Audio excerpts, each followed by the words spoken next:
नमस्कार मित्रों, आपका हमारे चैनल गुरु ज्ञान में हार्दिक अभिनंदन है। आज हम आपको सुनाने जा रहे हैं श्री बृहस्पतिवार की व्रत कथा। श्रद्धा भक्ति भाव से श्रवण करें। बोलो लक्ष्मी नारायण भगवान की जय। प्राचीन काल में एक महाप्रतापी राजा और दानी राजा राज्य करता था। वह नित्य गरीबों का और ब्राह्मणों की सहायता करता था। यह बात उनकी रानियों को अच्छी नहीं लगती थी। वह ना तो गरीबों को दान देती, ना ही भगवान का पूजन करती थी और राजा को भी दान देने से मना किया करती थी। एक दिन राजा शिकार खेलने वन को गया हुआ था तो रानी महल में अकेली थी। उसी समय बृहस्पति देव साधु वेश में राजा के महल में भिक्षा के लिए गए और भिक्षा मांगी। रानी ने भिक्षा देने से इनकार किया और कहा, हे साधु महाराज, मैं तो दान पुण्य से तंग आ गई हूँ। मेरा पति सारा धन लुटाते रहते हैं। मेरी इच्छा है कि हमारा धन नष्ट हो जाए, फिर ना रहेगा बांस ना बजेगी बांसुरी। साधु ने कहा, देवी तुम तो बड़ी विचित्र हो। धन संतान तो सभी चाहते हैं, पुत्र और लक्ष्मी तो पापी के घर में भी होनी चाहिए। यदि तुम्हारे पास अधिक है धन है तो भूखों को भोजन दो, प्यासों के लिए प्याऊ बनवाओ, मुसाफिरों के लिए धर्मशाले बनवाओ और जो निर्धन अपनी कुमारी कन्याओं का विवाह नहीं कर सकते उनकी कन्याओं का विवाह करवा दो। ऐसे कई काम हैं जिनके करने से तुम्हारा यश तीनों लोकों में परलोकों में फैलेगा। परंतु रानी पर उपदेश का कोई प्रभाव न पड़ा। वह बोली, महाराज आप मुझे कुछ न समझाए, मैं ऐसा धन नहीं चाहती जो हर जगह बांटती फिरूं। साधु ने उत्तर दिया, यदि तुम्हारी ऐसी ही इच्छा है तो तथास्तु, तुम ऐसा ही करना। बृहस्पतिवार को घर लीप कर पीली मिट्टी से अपना सिर धोकर स्नान करना, मिट्टी चढ़ाकर कपड़े धोना। ऐसा करने से आपका सारा धन नष्ट हो जाएगा। इतना कहकर वह साधु महाराज वहां से आलोप हो गए। साधु के अनुसार कई बातों को पूरा करते हुए रानी को केवल 3 बृहस्पतिवार ही बीते थे। उसकी समस्त धन संपत्ति नष्ट हो गई। भोजन के लिए राजा का परिवार तरसने लगा। तब एक दिन राजा ने रानी से बोला कि हे रानी, तुम यहीं रहो, मैं दूसरे देश जाता हूँ, क्योंकि यहाँ पर सभी लोग मुझे जानते हैं, इसलिए मैं कोई छोटा कार्य नहीं कर सकता। ऐसा कहकर राजा प्रदेश चला गया। वहाँ वह जंगल से लकड़ी काट कर लाता और शहर में बेचता। इस तरह वह अपना जीवन व्यतीत करने लगा।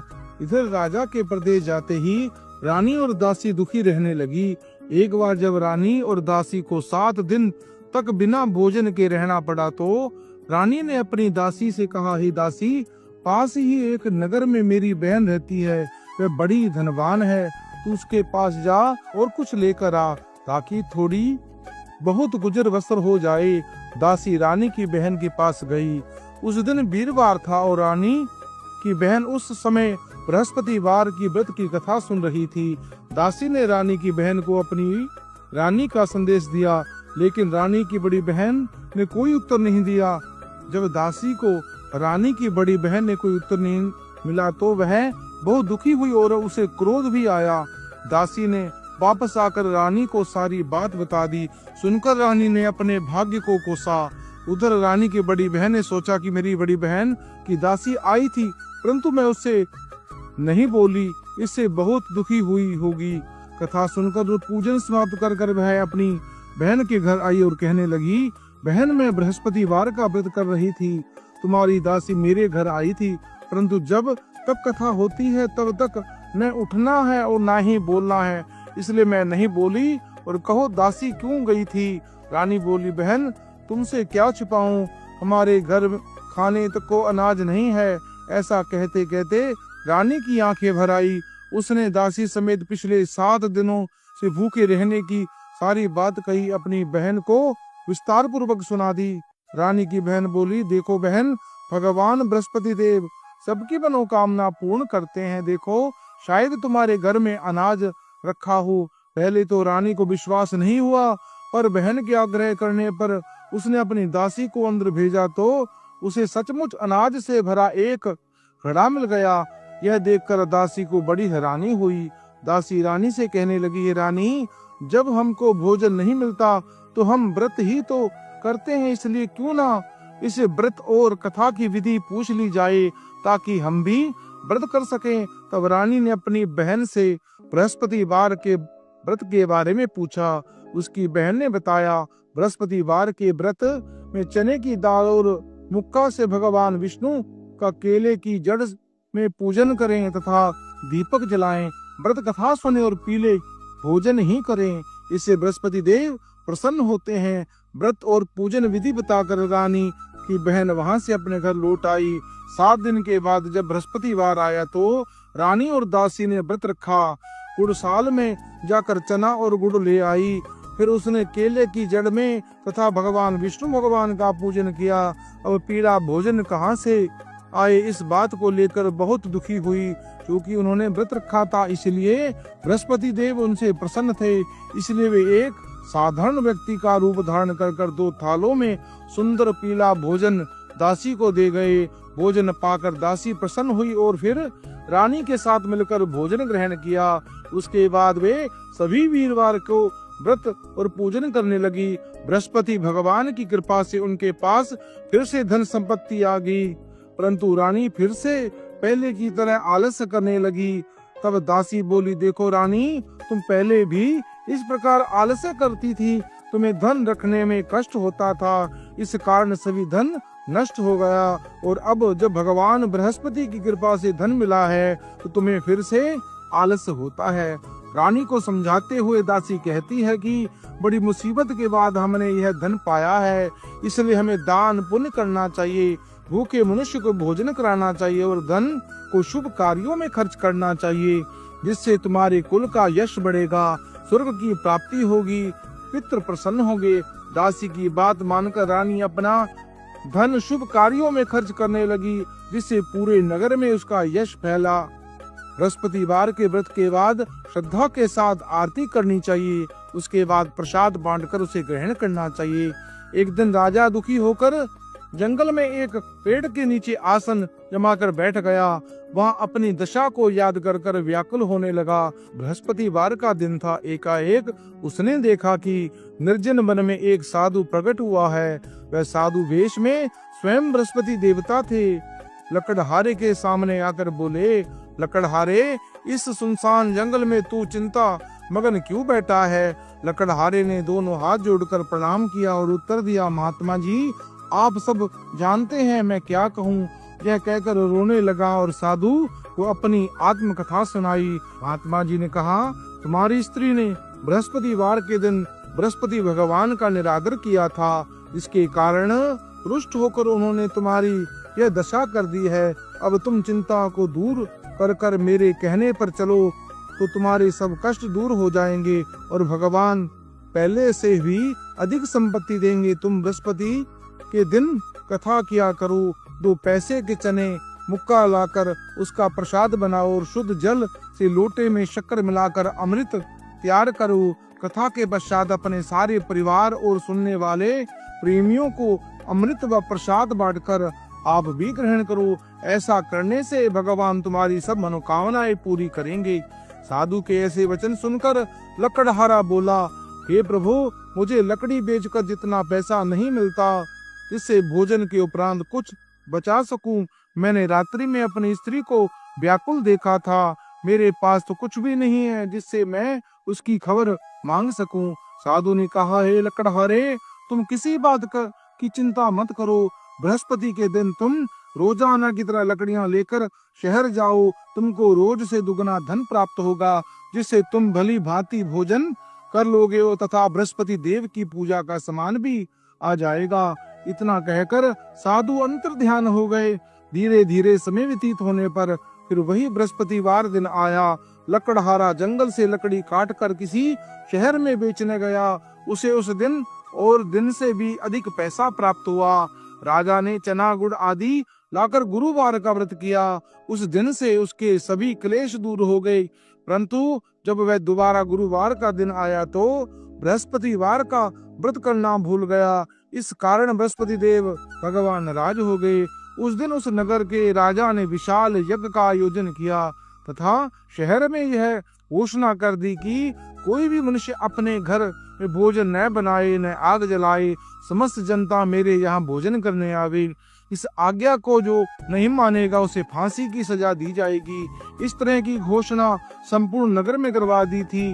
राजा की आज्ञा के अनुसार शहर के सभी लोग भोजन करने गए, लेकिन लकड़हारा कुछ देर से वहां पहुंचा, इसलिए राजा ने उसको अपने साथ घर ले आए और ले जाकर भोजन करा रहे थे तो रानी की दृष्टि उस खूंटी पर पड़ी जिसका उसका हार लटका हुआ था।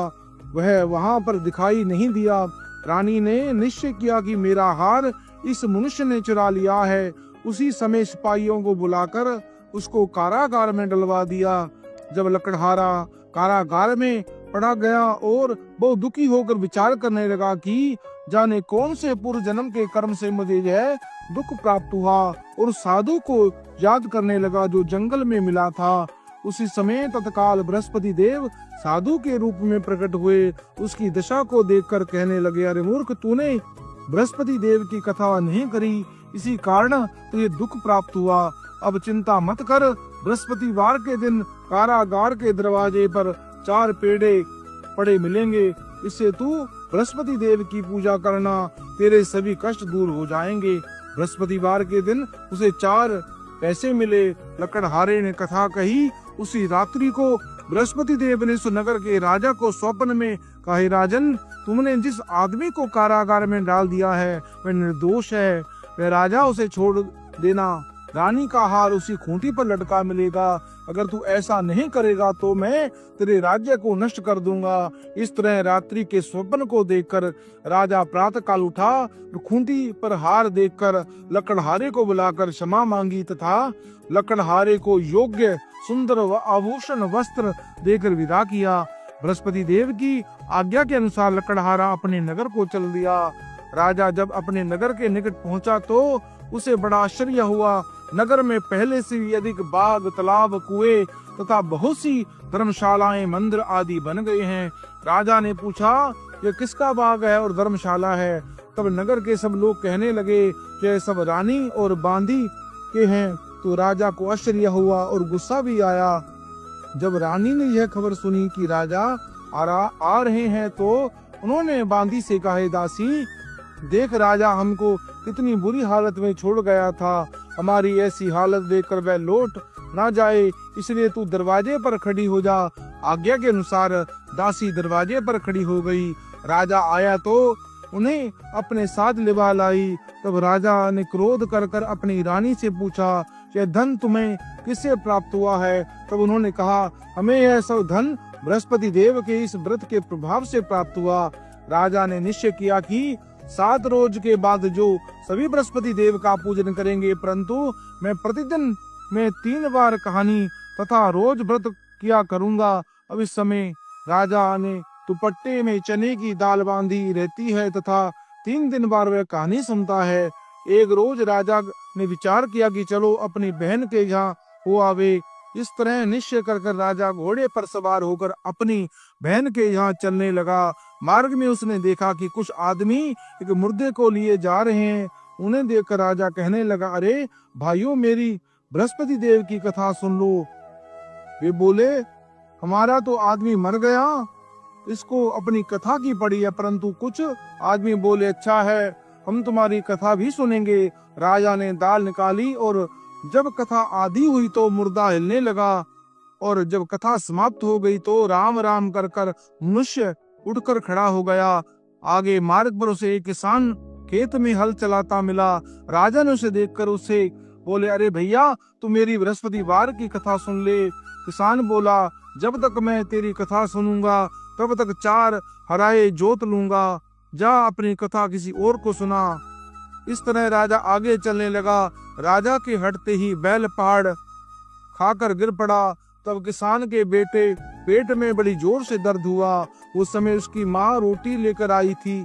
उसने जब देखा कि उसका पुत्र से सब हाल पूछा और बेटे ने सभी हाल कह सुनाया, तो बुढ़िया दौड़ी दौड़ी उस घुड़सवार के पास आई। उससे बोली कि मैं तेरी कथा सुनूंगी, तू अपनी कथा मेरे खेत में चलकर ही कहना। राजा ने बुढ़िया के खेत में जाकर कथा कही। इसके सुनते ही वह बैल उठ खड़ा हुआ। तब किसान के पेट का दर्द भी बंद हो गया। राजा अपनी बहन के घर पहुंचा। बहन ने भाई की खूब मेहमानी की। दूसरे रोज प्रातः का राजा जगा तो वह देखने लगा कि सब लोग भोजन कर रहे हैं। राजा ने अपनी बहन से कहा, ऐसा कोई मनुष्य है जिसने भोजन ना किया हो?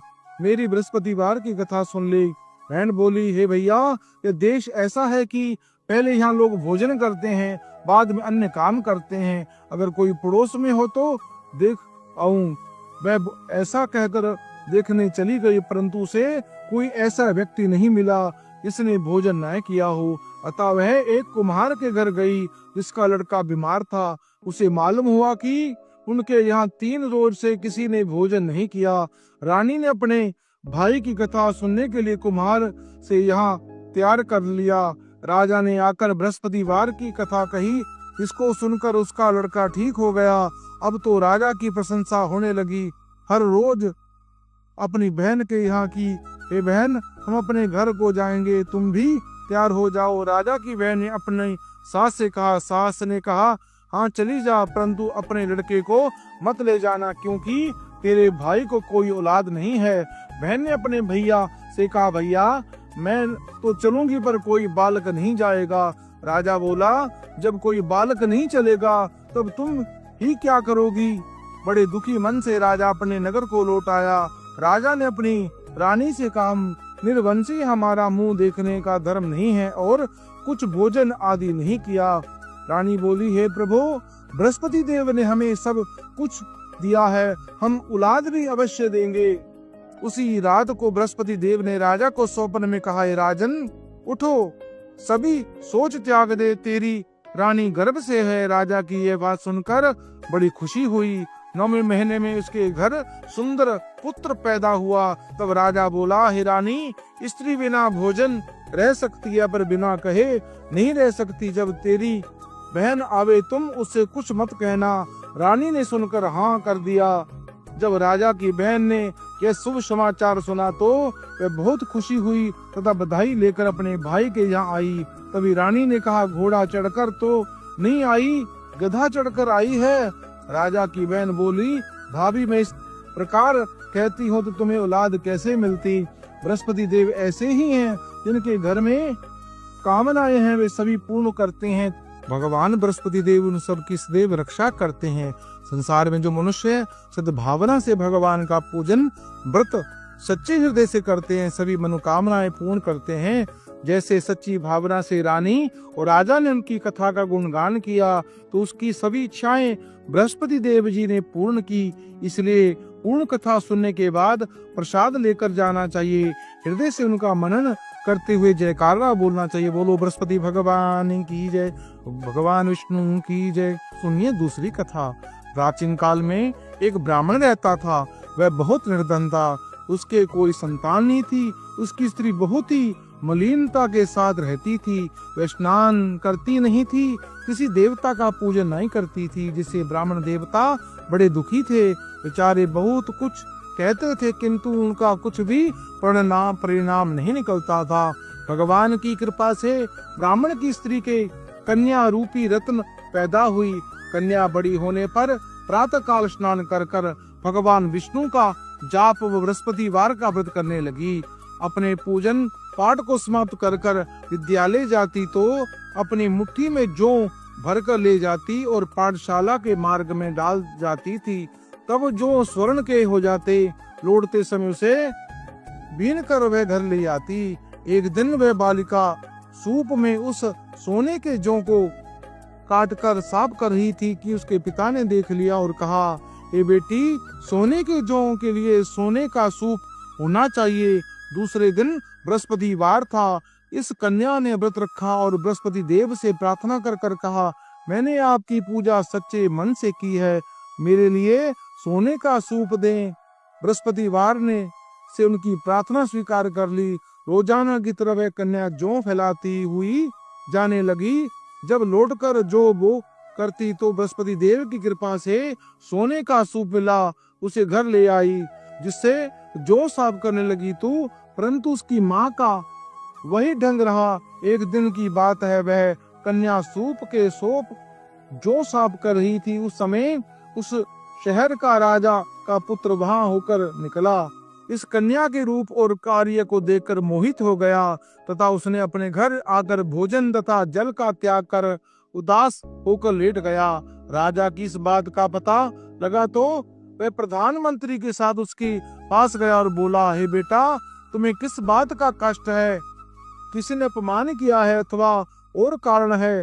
सो कहो, मैं वही कार्य करूंगा जिससे तुम्हें प्रसन्नता होगी। अपने पिता के राजकुमार की बातें सुनी तो वह बोला, मुझे आपकी कृपा से किसी बात का दुख नहीं है। किसी ने मेरा अपमान नहीं किया, परंतु मैं उस लड़की से विवाह करना चाहता हूँ जो सोने के सूप में जो साफ कर रही थी। यह सुनकर राजा आश्चर्य में पड़ गया और बोला, हे बेटा, इस तरह की कन्या का पता तुम ही लगाओ, मैं तुम्हें तेरा साथ विवाह करवा दूंगा। राजकुमार उस लड़की के घर का पता लगाया। तब मंत्री उस लड़की के घर गया और ब्राह्मण देवता को सभी हाल बताया। ब्राह्मण देवता राजकुमार के साथ अपनी कन्या का विवाह करने के लिए तैयार हो गया तथा विधि विधान के अनुसार ब्राह्मण की कन्या का विवाह राजकुमार के साथ हो गया।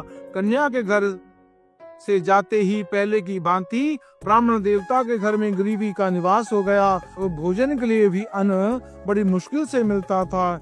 एक दिन दुखी होकर ब्राह्मण देवता अपनी पुत्री के पास गया। बेटी ने पिता की दुखी अवस्था को देखा और अपनी माँ का हाल पूछा।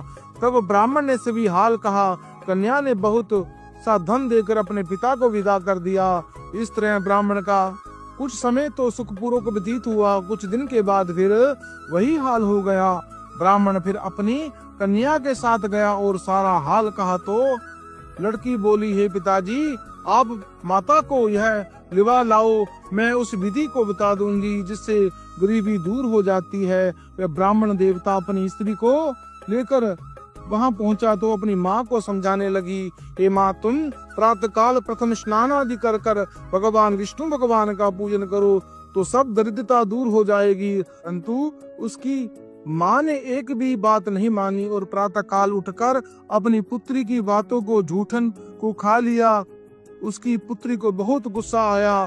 एक दिन कोठरी में सभी सामान निकाल दिया और अपनी माँ को उसमें बंद कर दिया। प्रातः काल उसे निकाला तथा स्नान आदि कराकर पाठ करवाया तो उसकी माँ की बुद्धि ठीक हो गई और फिर वह प्रत्येक बृहस्पतिवार को व्रत रखने लगी। इस व्रत के प्रभाव से उसके माँ बाप बहुत ही धनवान हो गए, पुत्रवान हो गए और बृहस्पति के प्रभाव से इस लोक में सुख भोग कर स्वर्ग को प्राप्त हुआ। सब लोग बोलो भगवान विष्णु की जय, बोलो बृहस्पति भगवान की जय। मित्रों, इस पवित्र कथा को आप अपने इष्ट मित्रों को शेयर करें, पुण्य के भागी बने। हमारे चैनल को सब्सक्राइब करें, लाइक करें और कमेंट बॉक्स में तो बृहस्पति देव भगवान की जय, लक्ष्मी नारायण भगवान की जय।